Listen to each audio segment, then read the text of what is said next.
Hello everyone, welcome back to Navodaya Maths class. So already 2020 paper nalli 10 questions 10 problems solve ಮಾಡಿದ್ದೀವಿ. So next another 2-3 problems ನೋಡೋಣ ಈ class ನಲ್ಲಿ. ಮೊದಲನೇದಾಗಿ 51ನೇ question ನೋಡೋಣ. Find the approximate result of the following expression. So ಇದೊಂದು mathematical expression ಕೊಟ್ಟಿದ್ದಾರೆ. ಇದರದ್ದು approximate ಏನು ರಿಸಲ್ಟ್ ಬರ್ತಾ ಇದೆ ಅಂತ ಕಂಡುಹಿಡಿಬೇಕು. ಓಕೆನಾ? ಈಗ ನೋಡಿ ಇನ್ನೊಂದೇನಿದೆ ಅಂದ್ರೆ ಅಪ್ರಾಕ್ಸಿಮೇಟ್ ಅಂತಿದೆ. ಬೇರೆಗಳೆಲ್ಲ ಏನು ರಿಸಲ್ಟ್ ಅಂತ ಕೇಳ್ತಾ ಇದ್ರು, ಬಟ್ ಇಲ್ಲಿ ಅಪ್ರಾಕ್ಸಿಮೇಷನ್ ಮಾಡ್ಬೇಕು ನಾವು. ಮತ್ತೆ ಇನ್ನೇನು ಕೊಟ್ಟಿದ್ದಾರೆ, ಇನ್ ಹೋಲ್ ನಂಬರ್ಸ್.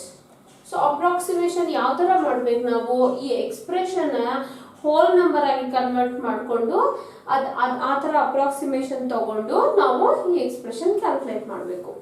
ಸೊ ಹೆಂಗಪ್ಪ ಇದನ್ನ ನಾವು ಹೋಲ್ ನಂಬರ್ ಆಗಿ ಕನ್ವರ್ಟ್ ಮಾಡೋದು, ಇದೆಲ್ಲ ಡೆಸಿಮಲ್ ಅಲ್ಲಿ ಇದೆ ಅಲ್ವಾ. ಸೊ ನಾವೀಗ ಏನಪ್ಪ ಮಾಡ್ಬೇಕಂದ್ರೆ ನಿಯರೆಸ್ಟ್ ಹೋಲ್ ನಂಬರ್ ಮಾಡಬೇಕು. ಈಗ ಫಾರ್ ಎಕ್ಸಾಂಪಲ್ ನೋಡಿ, 1 2 3 4 5 6 7 8 9 10. ಸೊ ಈ ನಂಬರ್ಸ್ ಇದ್ದಾಗ ನಿಯರೆಸ್ಟ್ ಅಂತಂದ್ರೆ ನೀವು ಏನ್ ಮಾಡ್ತೀರಾ, ಇಲ್ಲಿ ಡಿವೈಡ್ ತಗೋತೀರಾ ಅಲ್ವಾ, ಹಾಫ್ ತಗೊಂಡ್ರೆ.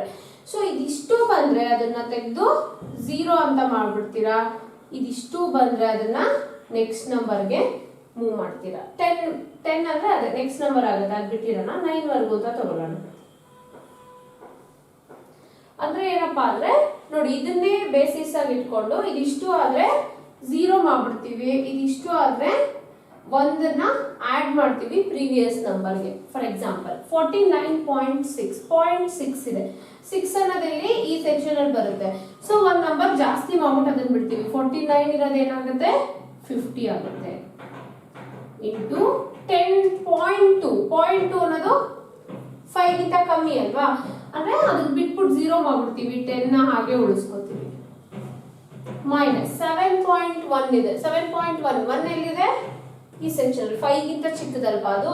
ಸೊ ಏನ್ ಮಾಡ್ತೀವಿ, 7 ಮಾಡ್ತೀವಿ, ಅದನ್ನ ಬಿಟ್ಬಿಟ್ಟು 0 ಮಾಡ್ಬಿಡ್ತೀವಿ. ಇಂಟು 29.7. 7 ಅನ್ನೋದೇನು ಬರುತ್ತೆ, 5 ಗಿಂತ ಜಾಸ್ತಿ ಅದು. ಸೊ ಅದಕ್ಕೆ ಹಿಂದಿನ ನಂಬರ್ಗೆ 1 ಆಡ್ ಮಾಡ್ತೀವಿ ಎಕ್ಸ್ಟ್ರಾ, ಅಂದ್ರೆ ನಿಯರೆಸ್ಟ್ ನಂಬರ್ ಅಪ್ರಾಕ್ಸಿಮೇಷನ್ ಆಗುತ್ತೆ. ಅದು 29 ಇರೋದೇನಾಗುತ್ತೆ, 30 ಆಗುತ್ತೆ. ಮೈನಸ್ 5.1 ಇದೆ, ಅಲ್ಲೇನಾಗುತ್ತೆ 5.1 ಅನ್ನೋದೇನು 5 ಗಿಂತ ಚಿಕ್ಕದು. ಸೊ 0 ಮಾಡ್ಕೊಂಡ್ಬಿಡ್ತೀವಿ, ಅದನ್ನ 5 ಅಷ್ಟೇ ಆಗುತ್ತದು.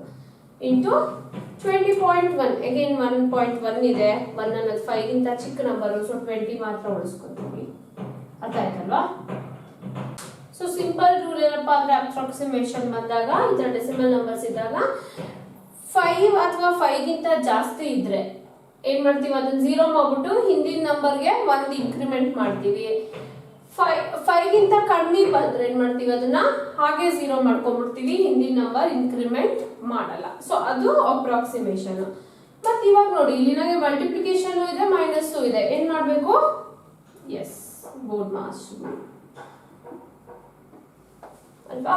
ಸೊ ಫಸ್ಟ್ ಯಾವ್ದು ಬರುತ್ತೆ, ಇದಿಲ್ಲ, ಬ್ರಾಕೆಟ್ಸ್ ಇಲ್ಲ, ಆರ್ಡರ್ ಇಲ್ಲ, ಡಿವಿಷನ್ ಇಲ್ಲ, ಮಲ್ಟಿಪ್ಲಿಕೇಶನ್ ಫಸ್ಟ್ ಬರುತ್ತೆ, ಅದಾದ್ಮೇಲೆ ಸಬ್ಟ್ರಾಕ್ಷನ್ ಬರೋದು. ಸೊ ಮಲ್ಟಿಪ್ಲಿಕೇಶನ್ ಫಸ್ಟ್ ಮಾಡೋಣ. ಇದನ್ನ ಫಸ್ಟ್ ಇದು ಮೂರನ್ನು ಒಂದಾದ್ಮೇಲೆ ಒಂದು ಮಾಡೋಣ. ಸೊ 5 1s 5, 2 zeros ಇದೆ, 500 ಆಯ್ತು. ಮೈನಸ್ 7 3s 21, 1 0 ಇದೆ. 5 2s 10 ಅಲ್ವಾ, ಮತ್ತೆ 0 ಆಯ್ತು, 100 ಇದೆ ಇಲ್ಲಿ. ರೈಟ್. ಸೊ 500 ಮೈನಸ್ 210 ಎಷ್ಟಾಗುತ್ತೆ, 0 ನಲ್ಲಿ 0 ಆದ್ರೆ 0, 1 ಇದೆ, ಇಲ್ಲಿಂದ ಕ್ಯಾರಿ ತಗೋತೀನಿ, 10 ಆಗುತ್ತೆ. 10 ಅಲ್ಲಿ 1 ಹೋದ್ರೆ 9, ಮತ್ತೆ ಇಲ್ಲಿ 4 ಆಗಿರುತ್ತೆ. ಇದು 4 ಅಲ್ಲಿ 2 ಹೋದ್ರೆ 290 ಆಯ್ತು ನಾನು ಇದೆಲ್ಲ ಸಬ್ಟ್ರಾಕ್ಟ್ ಮಾಡಿದಾಗ. ಓಕೆನಾ, ಮೈನಸ್ 100. ಸೊ 290 ಮೈನಸ್ 100 ಎಷ್ಟಾಗುತ್ತೆ, 190. ಸೊ ಇಲ್ಲಿ ಆಪ್ಷನ್ಸ್ ಇದೆ ನೋಡಿ, ಎ ಬಿ ಸಿ ಡಿ. ಯಾವ ಆಪ್ಷನ್ ಕರೆಕ್ಟ್ ಆಗುತ್ತೆ, ನನಗೆ ಇಲ್ಲಿ ಬಂದಿರೋದು 190. So 190 option D is the right answer.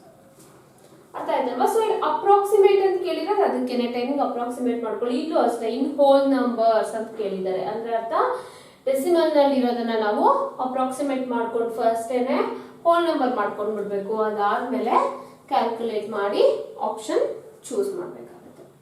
52nd question ಏನಿದೆ ನೋಡೋಣ. A park is 1500 meter long and 750 meter wide. A cyclist has to take 4 rounds of this park. How much time will he take at the speed of 4.5 km per hour? Options ಹೀಗಿದೆ. ಏನು ಕೊಟ್ಟಿದ್ದಾರಪ್ಪ ಅವರು ಅರ್ಥ ಮಾಡ್ಕೊಳ್ಳೋಣ. ಒಂದು park ಇದೆ ಆಯ್ತಾ, ಒಂದು ಈ ತರ ಒಂದು ಪಾರ್ಕ್ ಇದೆ. ಆ ಪಾರ್ಕ್ದು ಲೆಂತ್ ಅದು ಎಷ್ಟಿದೆ ಲಾಂಗು?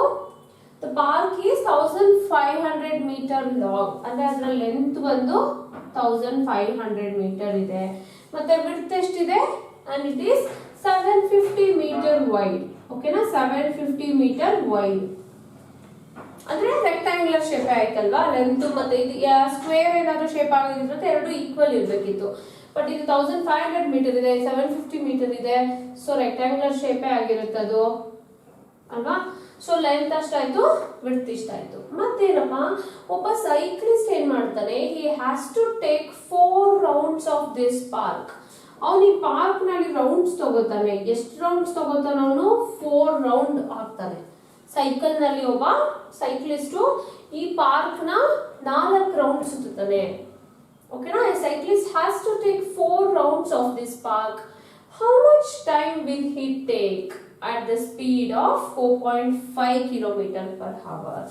ಸ್ಪೀಡ್ ಇದೆಷ್ಟು ಕೊಟ್ಟಿದ್ದಾರೆ ಅವರು? ಸ್ಪೀಡ್ ಕೊಟ್ಬಿಟ್ಟಿದ್ದಾರೆ ಅವರಲ್ವಾ. ಸ್ಪೀಡ್ ಅವನು ಎಷ್ಟು ಸ್ಪೀಡಲ್ಲಿ ತುಳಿತಾ ಇದ್ದಾನೆ? 4.5 ಕಿಲೋಮೀಟರ್ ಪರ್ ಅವರ್. ನಾವೀಗ ಏನ ಕಂಡುಹಿಡಿಬೇಕು? ಎಷ್ಟು ಟೈಮ್ ತಗೋತಾನೆ ಅಂತ ಕಂಡುಹಿಡಿಬೇಕು ನಾವು. ರೈಟ್, ಎಷ್ಟು ಟೈಮ್ ತಗೋತಾನೆ ಅಂತ ಕಂಡುಹಿಡಿಬೇಕು. ನಮಗೆ ಸ್ಪೀಡ್ಗೆ ಫಾರ್ಮುಲಾ ಗೊತ್ತಲ್ವಾ. ಸ್ಪೀಡ್ಗೆ ಏನು ಹೇಳಿ formula? Speed is equal to distance by time taken ಅಲ್ವಾ. ಸೊ ಸ್ಪೀಡ್ಗೆ ಏನು ಫಾರ್ಮುಲಾ? ನಮಗೆ speed is equal, speed calculate ಮಾಡೋದು ನಾವು. Speed is equal to distance by time taken. So ನನ್ಗೆ ಏನ್ ಬೇಕಲ್ಲಿ? ಸ್ಪೀಡ್ ಆಕ್ಚುಲಿ ಗೊತ್ತಿದೆ, ನನಗೆ ಟೈಮ್ ಬೇಕಲ್ವಾ. ನನ್ನ ಟೈಮ್ ನ ಆಕ್ಚುಲಿ ಕಂಡುಹಿಡಿಯಬೇಕಾಗಿರೋದು. ಸ್ಪೀಡ್ ಎಷ್ಟು ಸ್ಪೀಡಲ್ಲಿ ಹೋಗ್ತಿದ್ದಾನೆ ಅಂತಾನು ಗೊತ್ತಿದ್ದಾರೆ, ಎಷ್ಟು ಡಿಸ್ಟೆನ್ಸ್ ಇಲ್ಲಿ ಕ್ಯಾಲ್ಕುಲೇಟ್ ಮಾಡ್ಕೊಂಡ್ರೆ ಸಿಕ್ಬಿಡುತ್ತೆ ನನಗೆ. ಸೊ ಟೈಮ್ ಕಂಡುಹಿಡಿಬೇಕು. So time is equal to ಇದನ್ನ ಈ ಕಡೆ ಕಳಿಸ್ಬಿಟ್ಟು ಅದನ್ನ ಇಲ್ಲಿ ತಗೊಂಡ್ಬಿಡೋಣ. Time is equal to distance by speed. Correct ಅಲ್ವಾ? ಈ ಫಾರ್ಮುಲಾನ ಸ್ವಲ್ಪ ಚೇಂಜ್ ಮಾಡ್ಕೊಂಡ್ರೆ ನನಗೆ ಟೈಮ್ಗೆ ಫಾರ್ಮುಲಾ ಸಿಕ್ತು. ಸೊ ಇದು ನನ್ನ ಟೈಮ್ ಫಾರ್ಮುಲಾ. ಹಾಗಾದ್ರೆ ನನಗೆ ಸ್ಪೀಡ್ ಕೊಟ್ಬಿಟ್ಟಿದ್ದಾರೆ ಅವರೇ 4.5 ಕಿಲೋಮೀಟರ್ ಪರ್ ಅವರ್ ಅಂತ. ನಂಗೆ ಡಿಸ್ಟೆನ್ಸ್ ಬೇಕು. ಅವ್ನು ಎಷ್ಟು ಸುತ್ತಾನೆ, ಎಷ್ಟು ದೂರ ಹೋಗ್ತಾನೆ, ಈ ಪಾರ್ಕ್ ನ 4 ಸತಿ ರೌಂಡ್ ಹೊಡಿತಾನ ಅವನು ಅಲ್ವಾ. ಇಲ್ಲೇ ಕೊಟ್ಬಿಟ್ಟಿದ್ದಾರೆ cyclist has to take 4 rounds ಅಂತ. 1 ರೌಂಡ್ಗೆ ಎಷ್ಟು ದೂರ ಆಗುತ್ತೆ? ಅವ್ನಿಗೆ ಏನ್ ಬೇಕು? ನಿಮ್ಗೆ ಪೆರಿಮೀಟರ್ ಬೇಕು. ಅಂದ್ರೆ ಇಲ್ಲೂ 1500 ಅಂದ್ರೆ ಇಲ್ಲೂ 1500 ಮೀಟರ್ ಬರುತ್ತೆ, ಇಲ್ಲಿ 750 ಮೀಟರ್ ಬರುತ್ತೆ. ಅದರ್ವೈಸ್ ನಿಮ್ಗೆ ಪೆರಿಮೀಟರ್ದು ಇದು ಗೊತ್ತಲ್ವಾ? Distance D is equal to 2 of length into width ಅಥವಾ breadth. ಸೊ ಯಾಕೆ 2 of ಇಲ್ಲಿ 1 plus 1 2 ಸತಿ ಲೆಂತ್ ಇರುತ್ತೆ, 2 ಸತಿ width ಇರುತ್ತಲ್ವಾ. ಅಥವಾ ನಿಮ್ಗೆ ಹಂಗೆ ನೆನಪಿದ್ರೆ 2 of length into breadth ಎಷ್ಟಾಗುತ್ತೆ? 2 of 1500 ಲೆಂತ್ ಮತ್ತೆ width ಎಷ್ಟು? ಪ್ಲಸ್ 750 ಅಲ್ವಾ. ಏನಿದು? ಮೀಟರ್. ಯಾಕಂದ್ರೆ ಇಲ್ಲೆಲ್ಲ ಕೊಟ್ಟಿರೋದವರು ಮೀಟರ್ ನಲ್ಲಿ, ಯೂನಿಟ್ಸ್ ಹಾಗೆ ಬರ್ಕೊಳ್ಳೋಣ, ಮೀಟರ್ ಅಂತ. ಸೊ ಇದೆರಡು ಆಡ್ ಮಾಡಿದ್ರೆ ಎಷ್ಟಾಗುತ್ತೆ? 1500 into 750, 1500 plus 750 ಎಷ್ಟಾಗುತ್ತೆ? 0 5 12 ಆಗುತ್ತೆ. ಇಲ್ಲಿ 1 ಕ್ಯಾರಿ ಹೋಗುತ್ತೆ 2 ಅಲ್ವಾ. 2250. ಅದ್ರ ಜೊತೆಗೆ ಏನ್ ಮಾಡ್ಬೇಕು? ನಾವು ಎರಡು ಆಡ್ ಮಾಡಿ ಮಲ್ಟಿಪ್ಲೈ ಬೈ 2 ಮಾಡಬೇಕು. ಇಂಟು 2 ಎಷ್ಟು ಬರುತ್ತೆ answer? 0 5 2s are 10, 2 2s are 4 plus 1 5, 2 2s are 4. So just multiply ಮಾಡಿದೆ ಆನ್ಸರ್ ಏನ್ ಬಂತು? ಡಿಸ್ಟೆನ್ಸ್ ಇಸ್ ಈಕ್ವಲ್ ಟು, ಇದು ಸಿಂಪ್ಲಿಫೈ ಮಾಡಿದೆ ಅಲ್ಲ ನಾನು, 4500 ಮೀಟರ್ ಬಂತು. ಸೊ ನನ್ಗೀಗ ಇಲ್ಲಿ ನೋಡಿ ನನಗೆ ಟೈಮ್ ಕಂಡುಹಿಡಿಬೇಕು ಅಲ್ವಾ, ಅದಕ್ಕೆ ಏನ್ ಬೇಕು, ನನಗೆ ಡಿಸ್ಟೆನ್ಸ್ ಬೇಕು ಮತ್ತೆ ಸ್ಪೀಡ್ ಬೇಕು. ಸ್ಪೀಡ್ ಅವರೇ ಕೊಟ್ಟಿದ್ದಾರೆ, ಎಷ್ಟು ಕೊಟ್ಟಿದ್ದಾರೆ, ಸ್ಪೀಡ್ ಇಲ್ಲಿ ಅವರೇ ಕೊಟ್ಟಿದ್ದಾರೆ 4.5 ಕಿಲೋಮೀಟರ್ ಪರ್ ಅವರ್ ಅಂತ, ಇಲ್ಲಿ 4500 ಮೀಟರ್. ಇಲ್ಲಿ ಇನ್ನೊಂದು ತುಂಬಾ ಕೇರ್ಫುಲ್ ಆಗಿ ನೋಡ್ಬೇಕು, ಇಲ್ಲೇ ಎಲ್ಲಾರು ಮಿಸ್ ಮಾಡೋದು, ಇದೆಷ್ಟೆಲ್ಲ ಮಾಡ್ಕೋತೀವಿ ಬಟ್ ಒಂದು ಮರ್ತೋಗ್ತೀವಿ. ಇಲ್ಲಿ ಮೀಟರ್ ಅಲ್ಲಿ ಇದೆ, ಇಲ್ಲಿ ಕಿಲೋಮೀಟರ್ ಅಲ್ಲಿ ಇದೆ. ನಾವ್ ಯಾವ್ದೇ ಒಂದು ಫಾರ್ಮುಲಾ ಸಬ್ಸ್ಟಿಟ್ಯೂಟ್ ಮಾಡ್ತಾ ಇದೀವಿ ಅಂತಂದ್ರೆ, ಅಥವಾ ಏನೋ ಒಂದು ಮಲ್ಟಿಪ್ಲಿಕೇಶನ್ ಡಿವಿಷನ್ ಏನೇ ಒಂದು ಮಾಡ್ತಾ ಇದೀವಿ, ಎರಡರದ್ದು ಯೂನಿಟ್ಸ್ ಸೇಮ್ ಇರಬೇಕು. ಇದು ಕಿಲೋಮೀಟರ್ ಅಲ್ಲಿ ಇರೋದ್ರಿಂದ ನಾವು ಇದನ್ನು ಕಿಲೋಮೀಟರ್ ಕನ್ವರ್ಟ್ ಮಾಡ್ಕೋಬೇಕು, ಅಥವಾ ಇದನ್ನ ಮೀಟರ್ ಕನ್ವರ್ಟ್ ಮಾಡ್ಕೋಬೇಕು. ಈಗ ಎರಡು ಮೀಟರ್ ಅಲ್ಲಿ ಇರ್ಬೇಕು ಅಥವಾ ಎರಡು ಕಿಲೋಮೀಟರ್ ನಲ್ಲಿ ಇರ್ಬೇಕಾಗತ್ತೆ. ಸೊ ಈಗ ಗೊತ್ತಾಯ್ತಲ್ವಾ ಡಿಸ್ಟೆನ್ಸ್ ಹೆಂಗ್ ಕಂಡು ಹಿಡ್ಕೊಂಡ್ವಿ ಅಂದ್ರೆ, ಸಾರಿ ಇನ್ನೂ ಒಂದು ರಾಂಗ್ ಮಾಡಿದ್ವಿ. ಏನ್ ಹೇಳಿ, ಇದು ನಮ್ಗೆ ಇನ್ನೂ ಡಿಸ್ಟೆನ್ಸ್ ಬಂದಿಲ್ಲ ನಮ್ಗೆ, ಇದು just perimeter of the rectangle ಅಷ್ಟೇ ಬಂದಿರೋದು.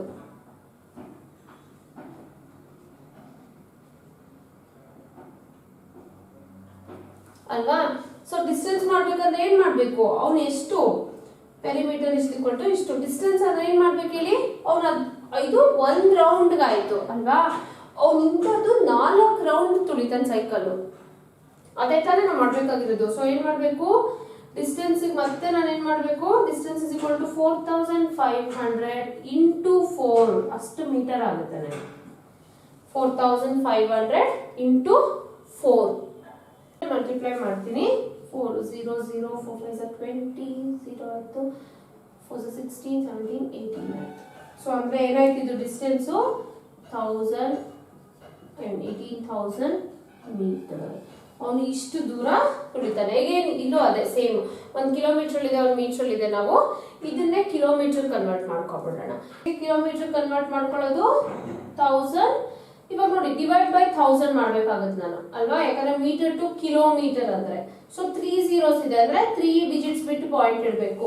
ಆಗ್ಲೇ ಹೇಳಿದ್ನಲ್ವಾ, ಕೆಳಗಡೆ zeros 1000 100 ಹತ್ರ ಬಂದ್ರೆ ಡಿವಿಷನ್ ಈಸಿ, ಅಷ್ಟು 0 ಬಿಟ್ಟು ಮೇಲೆ ಪಾಯಿಂಟ್ ಇಡಬೇಕಾಗುತ್ತೆ. ಸೊ 18,000 ಅಥವಾ 18,000 metre is equal to 18 kilometre. So distance ನಂದು 18 ಕಿಲೋಮೀಟರ್ ಆಗುತ್ತೆ. ಅಂದ್ರೆ 4 ರೌಂಡ್ ನಾವು ಹಾಕಕ್ಕೆ 18 ಕಿಲೋಮೀಟರ್ ದೂರ ಆಗುತ್ತೆ. ಎಷ್ಟು ಸ್ಪೀಡ್ ಅಲ್ಲಿ ಹೋಗ್ತಾನೆ ಅವನು, 4.5 ಕಿಲೋಮೀಟರ್ ಪರ್ ಅವರ್. ಇದು ಕಿಲೋಮೀಟರ್ ಆಯ್ತು, ಇದು ಕಿಲೋಮೀಟರ್ ಆಯ್ತು. ಈಗ ನಾನು ಅದನ್ನ ಡೈರೆಕ್ಟ್ ಆಗಿ ಡಿಸ್ಟೆನ್ಸ್ ಬೈ ಸ್ಪೀಡು ಸಬ್ಸ್ಟಿಟ್ಯೂಟ್ ಮಾಡಬಹುದು. So distance is equal to 18 kilometre ಅಂತ ಸಿಕ್ಕಿದೆ ಅಲ್ವಾ ನನಗೆ.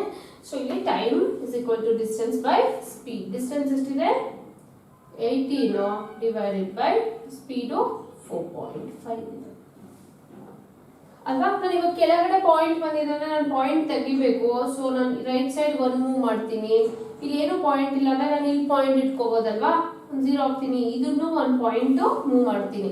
ಯಾವತ್ತು ನಾನು ನ್ಯೂಮರೇಟರ್ 1 ಪಾಯಿಂಟ್ ಮೂವ್ ಮಾಡಿದ್ರೆ ಡಿನಾಮಿನೇಟರ್ ಮಾಡ್ಬೇಕಾಗುತ್ತೆ, ಅಥವಾ ಡಿನಾಮಿನೇಟರ್ ನಾನು ಒಂದು ಹೋಲ್ ನಂಬರ್ ಮಾಡ್ಕೋಬೇಕಂದ್ರೆ ನ್ಯೂಮರೇಟರ್ ಅಲ್ಲೂ ಮಾಡ್ಕೋಬೇಕಾಗುತ್ತೆ. ಇಲ್ಲಿ ಏನಕ್ಕೆ ಹೋಲ್ ನಂಬರ್ ಮಾಡ್ತಾ ಇದೀನಿ ಹೇಳಿ, ಇಲ್ಲಿ ಡಿವೈಡ್ ಆಕ್ಚುಲಿ ನಮಗೆ ಡಿವಿಸರ್ ಹೋಲ್ ನಂಬರ್ ಇದ್ರೆ ಡಿವೈಡ್ ಮಾಡಕ್ ಆಗೋದು. ಸೊ ಏನಾಗುತ್ತೆ 180 ಡಿವೈಡೆಡ್ ಬೈ 45 ಆಯ್ತು. ಓಕೆನಾ. ಸೊ ಯಾವ್ದ್ರಿಂದ ಹೋಗುತ್ತೆ, 9 ಇಂದ ಹೋಗುತ್ತೆ ನೋಡಿ. 9 2s 18 0, ಇಲ್ಲಿ 9 5s ಅಲ್ವಾ, ಮತ್ತೆ ಇಲ್ಲಿ 5 1s 5 4s. So is equal to 4 answer ಬರುತ್ತೆ. ಅಂದ್ರೆ ನನ್ನ ಟೈಮ್ ಏನಾಯ್ತು, time is equal to 4 hours. ಏನಕ್ಕೆ ಇಲ್ಲಿ ಅವರ್ಸ್ ಹಾಕ್ತಾ ಇದ್ದೀನಿ ಹೇಳಿ ನಾನು, ಯಾಕೆ ಅಂದ್ರೆ ಇಲ್ಲಿ ನೋಡಿ ಕಿಲೋಮೀಟರ್ ಪರ್ ಅವರ್ ನನ್ನ ಸ್ಪೀಡ್ ಇರೋದಲ್ವಾ, kilometre per hour. So time ಏನಾಗುತ್ತೆ ಅದಕ್ಕೇನೆ ಅವರ್ಸ್ ಅಲ್ಲಿ ಬರುತ್ತೆ. ಸೊ ಯಾವ್ದಿದೆ ನಮ್ಮ answer, A B C D. Yes, D is the right answer here. ಅರ್ಥ ಆಯ್ತಲ್ವಾ. ಸೊ ನಾವ್ ಏನೇನ್ ಮಾಡಿದ್ವಿ ಇನ್ನೊಂದ್ಸತಿ ಕ್ವಿಕ್ ಆಗಿ ರಿಕ್ಯಾಪ್ ಮಾಡೋಣ. ಸೊ ಪಾರ್ಕ್ ಅಲ್ಲಿ 1500 ಮೀಟರ್ ಲೆಂತ್ ಇದೆ, 750 ವಿಡ್ತ್ ಇದೆ ಆಯ್ತಾ. ಸೈಕ್ಲಿಸ್ಟ್ ಏನ್ ಮಾಡ್ತಾನೆ, 4 ರೌಂಡ್ ಸೈಕಲ್ ಹೊಡಿತಾನೆ ಅದ್ರಲ್ಲಿ.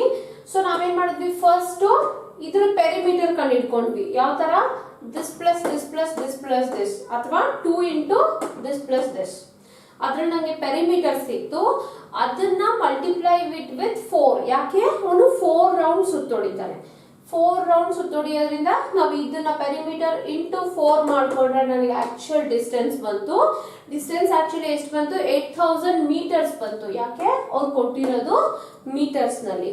ಸೊ ಆಮೇಲೆ ಏನ್ ಮಾಡ್ತಾ ಇದ್ದೆ, ನಂಗೆ ಸ್ಪೀಡ್ ಇರೋದು ಕಿಲೋಮೀಟರ್ ಪರ್ ಅವರ್ ಆಗಿರೋದ್ರಿಂದ ನಾನು 18,000 ಮೀಟರ್ನ ಕನ್ವರ್ಟ್ ಮಾಡಿದೆ ಕಿಲೋಮೀಟರ್ಗೆ. ನನಗೆ 18 ಕಿಲೋಮೀಟರ್ ಬಂತದ್ದು ಅಲ್ವಾ. ಸೊ ನಂಗೆ ಇಲ್ಲಿ ಡಿಸ್ಟೆನ್ಸ್ ಸಿಕ್ತು, ಸ್ಪೀಡ್ ಆಲ್ರೆಡಿ ಕೊಟ್ಟಿದ್ದಾರೆ, ನಂಗೆ ಟೈಮ್ ಬೇಕು. ಇಲ್ಲಿ ಫಾರ್ಮುಲಾ ನಂಗೆ ಗೊತ್ತು, distance time is equal to distance by speed. Distance 18 kilometre ಹಾಕಿದೆ, ಇಲ್ಲಿ 4.5 ಸ್ಪೀಡು 4.5 ಕಿಲೋಮೀಟರ್ ಪರ್ ಅವರ್ ಅಂತ ಹಾಕಿದೆ. ಅದಾದ್ಮೇಲೆ ಏನಾಯ್ತು ಇಲ್ಲಿ ನೆಕ್ಸ್ಟ್ ನಂಗೆ ಇಲ್ಲಿ ಪಾಯಿಂಟ್ಸ್ ಇದೆ. ಸೊ ಒಂದು ಪಾಯಿಂಟ್ ಈ ಕಡೆ ಮೂವ್ ಮಾಡ್ಕೋಬೇಕು ಅಂದ್ರೆ ಮೇಲೆ 0 ಹಾಕ್ಬಿಟ್ಟು ಒಂದು ಪಾಯಿಂಟ್ ತೆಗೆದೆ. ಸೊ 180 ಡಿವೈಡೆಡ್ ಬೈ 45 ಬಂತು. ಅದನ್ನ ಜಸ್ಟ್ ಸಿಂಪ್ಲಿಫೈ ಮಾಡಿದ್ದಕ್ಕೆ ನನಗೆ ಆನ್ಸರ್ ಸಿಕ್ತು 4 ಅವರ್ಸ್ ಅಂತ. ಸ್ವಲ್ಪ ಅಂದ್ರೆ ಸ್ಟೆಪ್ಸ್ ನ ನೀಟಾಗಿ ಫಾಲೋ ಮಾಡ್ತಾ ಹೋಗ್ಬೇಕು, ಎಲ್ಲೂ ಮಿಸ್ ಆಗ್ಬಾರ್ದು. ಈಗ ನಮ್ಗೆ ಆಗ್ಲೇ ಆಯ್ತಲ್ವಾ, ಪೆರಿಮೀಟರ್ ಕಂಡಿಡಿದ ತಕ್ಷಣ ಡಿಸ್ಟೆನ್ಸ್ ಸಿಕ್ತು ಅಂತ ಮುಂದಕ್ಕೆ ಹೋಗ್ತಾ ಇದ್ವಿ. ಸೊ ಪ್ರತಿ ಸ್ಟೆಪ್ ಅಲ್ಲೂ ಥಿಂಕ್ ಟ್ವೈಸ್, ನೀವು ಕರೆಕ್ಟ್ ಆಗಿ ಮಾಡ್ತಿದ್ದೀರಾ, ಇನ್ನೇನಾದ್ರು ಮಿಸ್ ಆಗಿದ್ಯಾ ಅಂತ. ಸೊ ಗಾಬರಿನಲ್ಲಿ ಅಥವಾ ಹರಿಬರಿನಲ್ಲಿ ಮಾಡುವಾಗ ತಪ್ಪಾಗ್ಬಿಡುತ್ತೆ. ಸೊ ಅದಕ್ಕೆ ಬೆಟರು ಪ್ರಾಕ್ಟೀಸ್ ಮಾಡಿದ್ವಿ ಚೆನ್ನಾಗಿ. ಲೆಕ್ಕ ಯಾವಾಗಲೂ ಲೆಕ್ಕವಿಲ್ಲದಷ್ಟು ಮಾಡ್ತಾ ಇರಿ.